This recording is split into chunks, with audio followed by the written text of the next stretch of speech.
Okay, more news on the Daytona front. I've got her to quit leaking oil again. I fixed the oil pan so it doesn't leak.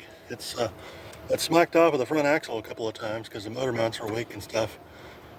So I got to the point where I couldn't JB weld it anymore, it just wouldn't hold anymore. So I came up with another solution. To change the oil pan, I'm going to have to take the entire engine out of the car again. So instead, I bought a $1 baking pan at the dollar store, and I bought some marine foam, and I just foamed the bottom of it, except I forgot to leave a hole for the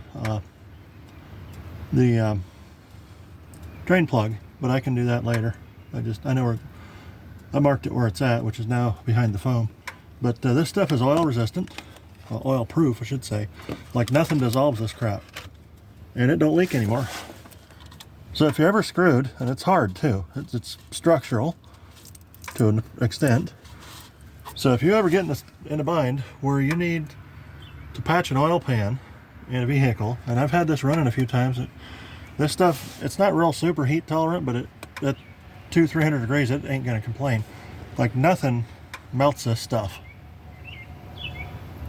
So if you ever have a problem or you need to fix an oil pan that's got a hole in it,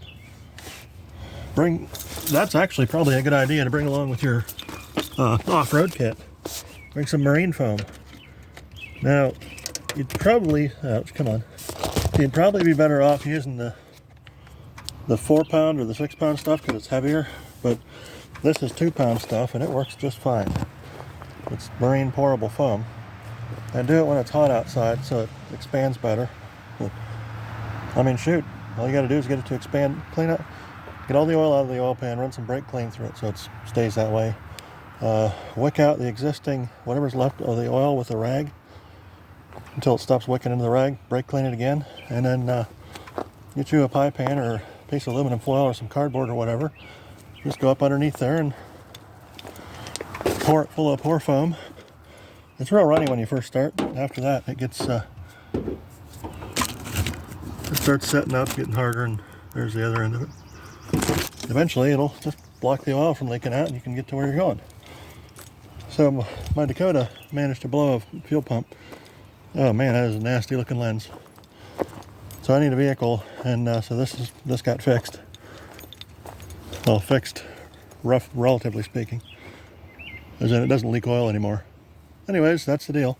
I'll see you later. And I apologize for the half a chicken that's stuck on my lens of my phone. I don't have any cleaner stuff right now, and oh, I know what that is. That was from me splashing motor oil into my pocket in my shirt where my phone lives. Whoops.